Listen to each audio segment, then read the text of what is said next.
today's video is going to be interesting. It's been something I've been thinking about probably for the last few days now, but a lot of people are probably going to be treating the comment section like an airport announcing their departure. But honestly, I think majority of you are going to be level-headed. You're going to have some healthy discussions down below in the comment section. I would love to see it. Love to see what you guys think about this. But listen to the end of the video. I got hopefully a few interesting points, and I would love for Plarium to actually put some of this into play. I think it can make the game so much more enjoyable as far as the skins go. But I got a hopefully interesting, different outlook on the skins and the pricing of the Jade Serpent one currently in the shop. But with that said, guys, that's a long enough intro. Enjoy the video, and I'll catch you at the end.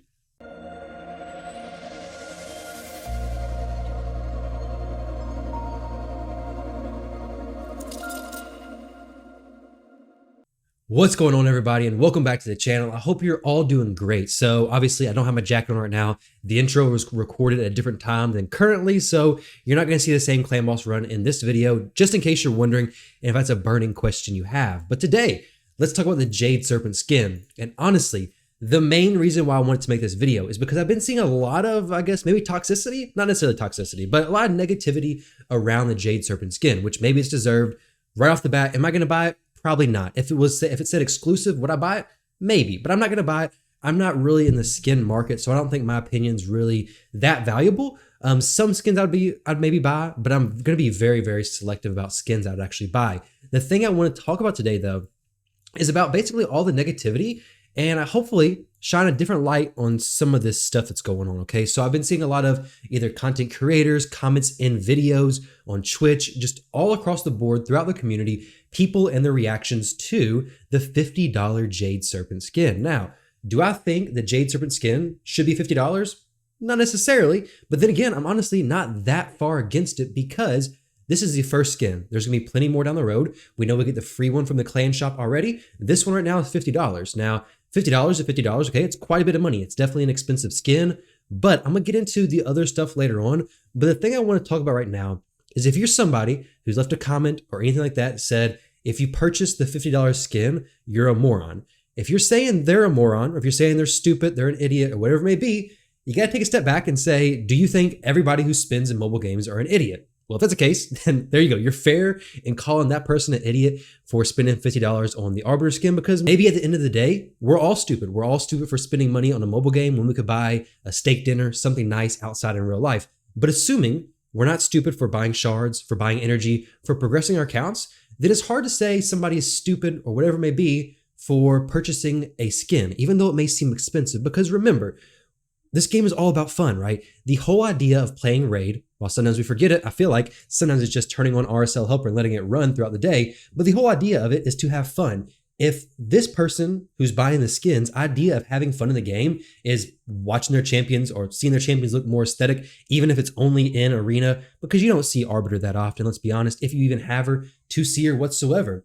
So if somebody wants to spend $50 on a skin versus spending $50 on shards, which, to be honest, I've spent $50 on shards, way more than $50 on shards, and got absolutely nothing. So on the one side, I'm gambling. I'm gambling my $50 away. I may get something, I may get nothing at all. On the other side, somebody buying the skin, they know what they're getting. They know exactly, hey, I'm gonna get a $50 skin, whether it's worth it or not, doesn't really matter. It's not even applicable, but you know, hey, I'm gonna get a skin when I give them the $50. To be honest, just the way it seems is that one's gambling and one's not gambling. And the one that's not gambling, we're all saying is stupid. Well, not we all, because not all of you guys are saying negative stuff and saying people are stupid, idiots, morons, whatever, the whole 9 yards is going on. But think about it, guys, okay? Really, gambling is being, I guess, held in a higher light, or potentially gambling. Obviously, I guess energy may not be gambling, but shard openings are held in a higher light than buying a skin for a known amount of money. Because if you buy the skin, you know it's $50, right?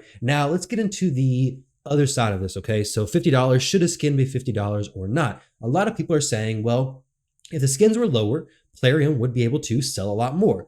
Well, there's two things to this, okay? Obviously, I think we all know, I think we can all agree, Plarium knows how to make money. I mean, they're one of the highest grossing mobile games. I mean, they have Vikings, which is a hugely successful game, or at least it was a few days ago, or not a few days ago, sorry, a few years ago, a little longer than a few days ago. They have Mech Arena, which is probably doing pretty good, but Raid, they're making a ton of money off the game. I think they know how to make money, but besides that, just think about it. If they had 100,000 people, just an idea, 100,000 people purchase the $50 skin, they would need to have 200,000 people purchased the $25 skin. That's not a huge jump, but it's pretty significant, okay? Definitely 100,000 extra people.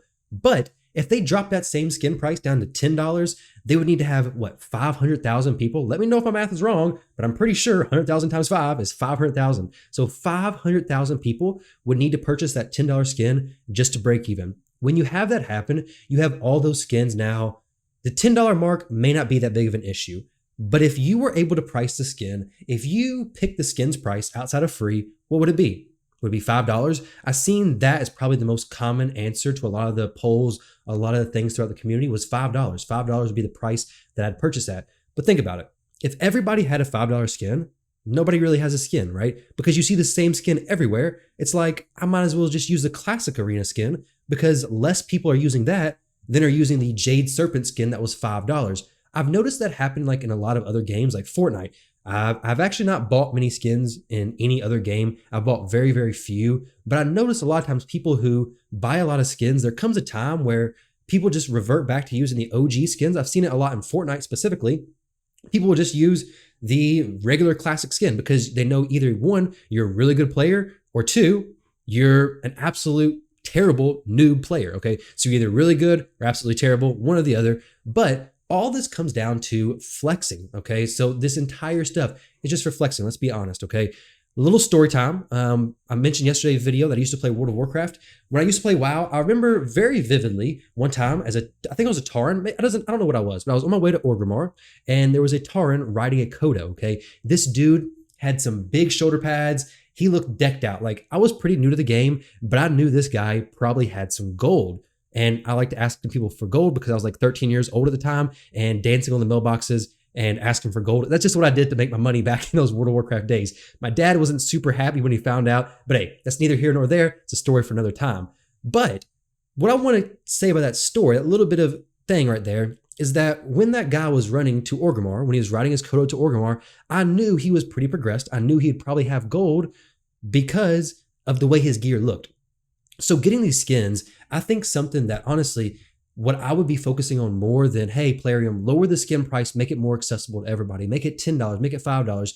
Something I would like for us to focus on more, something I want to focus on more is not lower the skin price, but make the way you earn the skins more, I guess, fulfilling, okay? So a few examples are, one, having something in the Hydra clan boss, okay? World of Warcraft, going back to World of Warcraft again, mountain drops. Mountain drops, super low rates. People love to, well, don't love to farm them, but they love the feeling when they actually get one. And when they actually get one, if you're riding around on what is Invincible, that's an example there, a very, very rare mount, or at least it used to be in World of Warcraft. If you're riding around that mount, people know, hey, you grinded for that, you earned that. Maybe if you have the Jade Serpent skin, in not Clan Boss, but in the Hydra boss, explicitly, only in the Hydra boss, has like a 0.05% chance to drop. Eventually, most players are going to get it, right? Like you're going to do Hydra once a week. You're going to do it for a long time. Throw in some skin drops in there. That'd be awesome. Hey, you got your Mithrala fragments, you got your clan gold, you got your broken arena gear, and now, hey, you got an Arbiter skin, so you can jump in the arena. You can flex with your Arbiter skin, right? You can show it off because arena, let's be honest, that's the main place people are going to want to use all this stuff. But other things I think would be awesome is that if they added it to, like, say, if you were able to do Dragon Stage 20, Fire Knight, Spiders, Ice Golem, 20 or 25, all in under 2 minutes or all in under a minute, hey, you get a skin for this. Or if you can do 10 arena victories with only one champion, hey, you get a skin for this. But make the skins from actual achievements versus from just spending money. Because to be honest, if everybody has a $5 skin, I don't think I'd want to have a skin whatsoever. I'd rather just have a no-skinned Arbiter, because if everybody has it, nobody really has it, because you don't really get that feeling of exclusivity, right? That's the whole reason, or I think a big reason of this, such a big price on this skin is $50, is to give some of those players that exclusive feeling. And to be honest, those players who purchased it, I think would probably rather be at $50 versus a lower price, because at a lower price, a lot of people have it. At $50, I don't see everybody in the arena having it. It's very rare. So far, I haven't seen very many whatsoever. So whenever you do come across somebody, it's more noticeable. It's not just a, hey, another run-of-the-mill Arbiter, no big deal, not even gonna pay attention to it. But guys, with this video, the main thing I want to get across is that if you were somebody who's wanting to buy the skin, if you, I guess, derive pleasure from different looks of your champions, like I said, well, I don't know if I said it in this recording or my previous recording, but I've known people who want to play only females or only Sacred Order or only Lizardmen champions. It doesn't make any sense to me. It's not my idea of fun, but how can I tell somebody, hey, you're stupid, you're an idiot, you're a moron for buying this? It's going to give you fun, even though, which is obviously a known purchase versus a random purchase, when I've spent thousands and thousands of dollars on unknowns essentially, and my decisions aren't dumb. Okay, so basically it's either all dumb or it's all good, okay? Either way. But if you're somebody who was debating on it, if you want to purchase a skin, if you were nervous that, hey, maybe my clan or maybe some of my friends are not gonna, or they're gonna judge me or something. I mean, obviously you shouldn't really care about what other people say, what they think, but that's easier said than done. I know that, but maybe this gives you a little bit different perspective. This is a game. We're all supposed to be having fun. If you have fun with buying a $50 skin, very well, in my opinion, overpriced skin, but then again, what's the right price? On Plarium and with Raid specifically, we have so many different champions, but so many champions are just really never used. Like Coffin Smasher, let's be honest. Coffin Smasher, you're not going to get a skin, dude. You're cool, you're a good champion, you have a good decrease attack, but nobody uses you past so far into the game, right? Like Coffin Smasher, you're not getting a skin. So there's so many champions in the game who are just not going to get skins, to be honest. Like it's not like League of Legends or I can't think of any other game with skins. Fortnite, not like those games where you can throw in a bunch of skins, basically unlimited number of skins because people play and will use those skins. Raid has a select number of champions, primarily the arena champions, cold hearts, apothecaries, those kind of rares would make sense as well. Probably the lowest price skins if we ever see those. But there's a very select number of champions who are actually going to get skins just because maybe you love Norog. Norog is your absolute favorite champion. He may never get a skin. Granted, he is kind of like the face of Raid. He's in a lot of the ads, so he may get a skin. But if you love, I don't know, a F tier champion who you just absolutely love, your favorite champion, probably not going to get a skin, right? Unless they're arena champion, unless they're highly used, unless they're a free champion. I don't see Raid releasing a ton of skins inside of the game, guys. So let me know what your thoughts are. Let me know your feedback. Let me know your concerns. Let me know what you think about if you're leaving the channel, if you're unsubbing, if you think everything I said in this video was stupid, if you think I just rambled on for absolutely no reason, let me know down below, guys. I'll probably read it. I'll probably delete it, and then I'll move on. Just kidding. I don't delete any comments. Never have, but I can't say I never will. Either way, guys, thank you all very much for watching the video. I hope you enjoyed, and I'll catch you in the next one.